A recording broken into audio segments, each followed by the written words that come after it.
So I want to share with you a couple of personal stories. The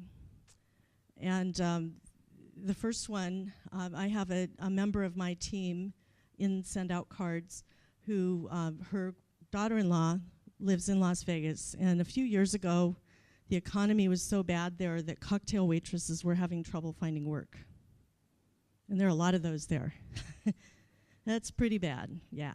So her daughter-in-law was invited in for an interview, and she went in to interview, but she was not offered the job. She decided to send a thank you note to the person who interviewed her, and a few days later the phone rang. And they said, wow, we've never had anybody thank us for an interview, especially when we didn't offer them the job. And we're so impressed with you. We'd like you to come back and interview for another job. We're looking for someone to supervise all the cocktail waitresses, and we like your attitude. And she got the job. One thank you note.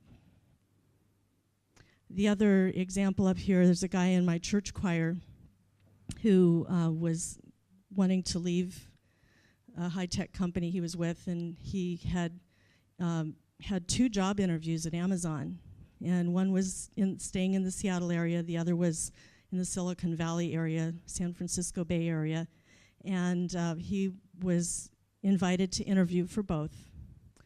And he was offered both jobs. And I said, wow, how do you think it is that you were offered both jobs by the same company? They were actually fighting over who was going to get him.